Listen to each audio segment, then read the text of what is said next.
السلام علیکم، میں ہوں عدنان عادل اور آپ سن رہے ہیں میرا ویلاگ عدنان عادل جرنلسٹ۔ آج ہمارا موضوع ہے پاکستان کی اقتصادی صورتحال۔ جیسا کہ آج حکومت نے اقتصادی سروے جاری کیا ہے جس میں سن 2021 سے 2022 تک کی معاشی صورتحال کا جائزہ پیش کیا گیا ہے۔ آپ کو پتہ ہے پاکستان کا جو مالی سال ہے وہ 1 جولائی کو شروع ہوتا ہے اور 30 جون کو ختم ہوتا ہے، تو ہم ایک نظر اس پر ڈالیں گے اور دیکھیں گے کہ گزشتہ مالی سال جو ہے وہ کیسا گزرا۔ دوستو، بات یہ ہے کہ عمران خان صاحب کی جب حکومت آئی تو پاکستان ڈیفالٹ کے کنارے پہ تھا، $7 ارب کا زر مبادلہ تھا، پاکستان کے پاس بیرونی ادائیگیاں کرنے کے لیے 2018 میں پیسے نہیں تھے۔ نون لیگ جاتے جاتے اتنا خرچہ کر گئی تھی کہ جو بھی حکومت آئے انہیں پتا تھا ہم تو حکومت میں آئیں گے نہیں، تو جو بھی حکومت میں آئے اس کو سیاپا پڑ جائے اور وہ صورتحال سنبھال نہ سکے۔ تو عمران خان بھاگے بھاگے سعودی عرب، چین، متحدہ عرب امارات گئے اور وہاں سے زر مبادلہ لیا اور ملک کو ڈیفالٹ ہونے، نادہندہ ہونے سے بچایا۔ 1 سال ان کا اسی بھاگ دوڑ میں لگ گیا اور پھر انہوں نے IMF سے معاہدہ کیا، اور IMF کا جو معاہدہ تھا اس کی کڑی شرائط تھیں جس کی وجہ سے کسی قدر جو ہے وہ معاشی ترقی کی رفتار کم ہو گئی، لیکن ملک جو ہے وہ معاشی طور پر مستحکم ہو گیا۔ اب عمران خان نے جب معیشت سنبھال لی تو ہوا یہ کہ 2019 میں فروری کے مہینے میں کورونا شروع ہو گیا اور حکومت کے اوپر جو ہے بہت پریشر اپوزیشن نے ڈالا کہ سب کاروبار بند کر دو ورنہ جو ہے وہ لوگ ہزاروں لاکھوں کی تعداد میں مر جائیں گے، تباہی ہو جائے گی۔ ایک اینکر نے عمران خان سے کہا ہم کس کا گریبان پکڑیں، کیا آپ کا گریبان پکڑیں اگر آپ نے اس طرح کی پابندیاں نہ لگائیں؟ لیکن عمران خان نے ان کی بات نہیں مانی، جزوی پابندیاں لگائیں، اسمارٹ لاک ڈاؤن کیا اور بہت اچھے انتظامات کیے، کورونا وبا کو زیادہ نہیں پھیلنے دیا۔ جتنا نقصان ایران میں ہوا، انڈیا میں ہوا، پاکستان میں نہیں ہوا۔ پھر ویکسینیشن جو ہے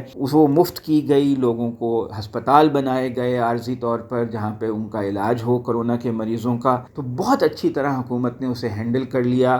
دکانداروں کو قرضے بھی دیے گئے، کچھ بجلی کے بلوں پہ رعایت بھی دی گئی، غریب لوگوں کو احساس کیش پروگرام بھی دیا گیا۔ مطلب یہ کہ پاکستان کی معیشت کو ڈوبنے سے بچا لیا گیا، اور اتفاق ایسا ہے کہ زراعت بہت اچھی ہماری ترقی کرتی رہی، دیہات میں کورونا نہیں پھیلا۔ اس کا نتیجہ یہ نکلا کہ معیشت ڈوبنے سے بچ گئی۔ یہ بات میں کر رہا ہوں 2019 سے 2020 کی۔ 20 میں پھر اکانومی کی ریکوری شروع ہوئی اور اتنی اچھی ریکوری ہوئی کہ 20 سے 21 کے درمیان 5.5% گروتھ ہوئی۔ عمران خان کے اوپر سب سے بڑا الزام یہ تھا کہ ان کے دور میں جو ہے معیشت ترقی نہیں کر رہی، لیکن جو 20 سے 21 کے درمیان اتنی معیشت نے ترقی کی اس نے لوگوں کو حیران کر دیا۔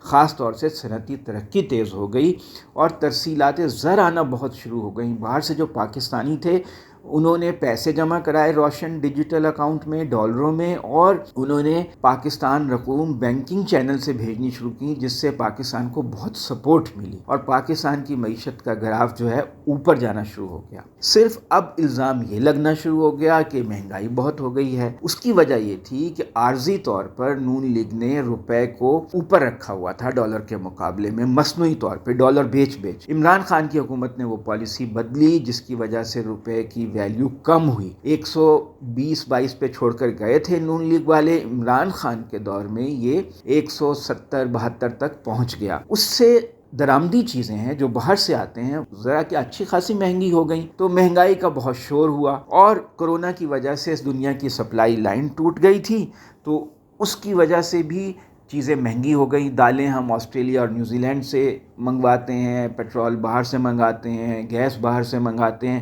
تو دنیا کی ساری جو کورونا وبا کی وجہ سے چیزیں مہنگی ہوئی تھیں اس کا اثر پاکستان پہ بھی پڑا۔ لیکن سارا الزام اپوزیشن نے اور اخبارات اور میڈیا جن کو پیسے نہیں مل رہے تھے حکومت سے، انہوں نے عمران خان کی حکومت پہ ڈالنا شروع کر دیا اور یہ مہم چلائی کہ یہ حکومت تو معاشی طور پر فیل ہو گئی ہے، حالانکہ معیشت بہت تیزی سے ترقی کر رہی تھی جیسا کہ اعداد و شمار حکومت کے اور جو IMF ورلڈ بینک کے اعداد و شمار بھی یہی بتاتے ہیں۔ تو جناب اب شروع ہوا 2021 اور 2021 سے 22 کے درمیان آج جو اقتصادی سروے ہمیں ملا ہے اس میں تو حیران کن اعداد و شمار ہیں کہ جو ہماری معیشت ہے وہ 6% تقریباً گرو کی ہے، بہت ہائی گروتھ ریٹ ہے 5.97، اور جو فی کس سالانہ آمدن ہے پاکستان میں اس میں $122 سالانہ کا اضافہ ہوا ہے۔ پہلے یہ $1676 تھی، اب 1798 ہو گئی ہے۔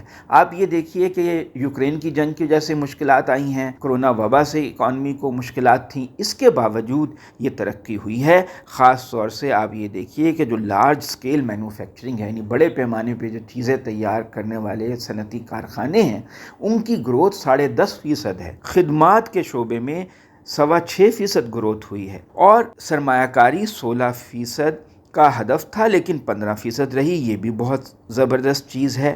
تو درآمدات البتہ بہت زیادہ ہو گئیں، تقریباً 76-77 ارب ڈالر ہوئیں۔ اس کی ایک بڑی وجہ یہ بھی ہے کہ بہت زیادہ ویکسین خریدی گئی 2-3 ارب ڈالر کی، کوکنگ آئل بہت مہنگا ہو گیا دنیا میں اس کی شارٹیج کی وجہ سے، اور تیل کی قیمتیں $120 فی بیرل پہ پہنچ گئیں، ایک زمانے میں $40 کا بیرل تھا۔ تو ان وجوہات کی بنا پہ یہ درآمدات کا بل زیادہ ہو گیا، تجارتی خسارہ ہوا، لیکن اوورآل معیشت زبردست ترقی کر رہی تھی جب عمران خان کی حکومت کو گرایا گیا۔ اور اس کی وجہ یہ تھی کہ اپوزیشن سمجھتی تھی کہ اگر ان کی حکومت قائم رہی اور ان کو اگلا بجٹ پیش کرنے کا موقع ملا تو یہ عوام کے لیے کچھ مزید ریلیف کے اقدامات اناؤنس کر دیں گے، جس سے ان کی سیاسی پوزیشن مستحکم ہوگی۔ اور اگر 2023 کے جون کا بجٹ بھی انہوں نے پیش کرنا تھا، اس میں تو یہ بہت کھلا کر عوام کو ریلیف دے دیتے۔ تو اس لیے اپوزیشن پریشان تھی کہ کسی طرح عمران خان کو گرایا جائے۔ اب شوکت ترین صاحب جو کہ وزیر خزانہ تھے، ان کو بلایا گیا ہے، وہاں پر موجودہ وزیر خزانہ اور دوسرے لوگ بھی تھے، سرکاری لوگ بھی تھے، اور ان سے کہا گیا کہ آپ ہمیں بتائیں کہ کس طرح معیشت کو ٹھیک کریں، IMF سے سمجھوتا کریں، کیونکہ IMF کی کڑی شرائط ہیں۔ وہ کہتا ہے کہ بجلی پہ بہت خسارہ ہے، اس کے بل بڑھاؤ، پیٹرول کی نرخ بڑھاؤ۔ عمران خان کا منصوبہ تھا کہ روس سے سستا تیل لیں گے، 30% سستا تیل دینے کو روس تیار تھا، اس سے ہم تیل سستا ہی رکھیں گے۔ انڈیا سستا لے رہا ہے، بنگلہ دیش بھی اب لینے جا رہا ہے، لیکن پاکستان میں امریکی لابی اتنی مضبوط ہے کہ اس نے یہ کوششیں ناکام بنا دیں۔ عمران خان کی حکومت کے خلاف سازش کر کے نہ صرف اسے ہٹا دیا، بلکہ موجودہ حکومت تو نام ہی نہیں لے رہی کہ بھئی جائیں جا کر روس سے کہیں کہ بھئی ہمیں آپ سستا تیل دیں، کیونکہ اگر انڈیا امریکہ کا اتحادی ہو کر لے سکتا ہے تو ہم کیوں نہیں لے سکتے۔ ایران جو ہے وہ ترکی کو گیس دیتا ہے پائپ لائن سے، حالانکہ ترکی نیٹو کا ممبر ہے، امریکہ کا گہرا دوست ہے، اس کے باوجود وہ گیس ایران سے لے رہا ہے۔ ہم پائپ لائن سے ایران سے سستی گیس کیوں نہیں لے سکتے؟ تو جناب والا، جو آج کا اقتصادی سروے آیا ہے اس نے تو عمران خان کی کامیابیوں کے جھنڈے گاڑ دیے ہیں۔ اس نے یہ بیانیہ بالکل غلط ثابت کر دیا ہے کہ عمران خان کی حکومت معاشی طور پہ ناکام تھی، بلکہ یہ سرکاری اعداد و شمار ہیں کہ عمران خان کے 4.25 سال کے دور میں 55 لاکھ لوگوں کو روزگار زیادہ ملا، یعنی اتنی ترقی ہوئی کہ جس سے روزگار کے مواقع پیدا ہوئے۔ تو آج کا جو اقتصادی سروے ہے وہ ایک سیاسی اہمیت کا حامل ہے، اور پاکستان کی جو آئندہ سیاست ہے اس میں اس کو بار بار کوٹ کیا جائے گا۔ اور عمران خان کے اوپر جو بے سر و پا الزامات میڈیا میں لگائے گئے اور جو ان کے مخالفین نے لگائے، ان کو خود حکومت کے ڈاکیومنٹ نے غلط ثابت کر دیا ہے۔ تو دوستو، یہ تھا آج کا میرا ویلاگ، میری ویڈیو رپورٹ۔ اگر آپ کو پسند آئے تو آپ میرے ویڈیو چینل کو سبسکرائب ضرور کیجیے گا۔ بہت شکریہ۔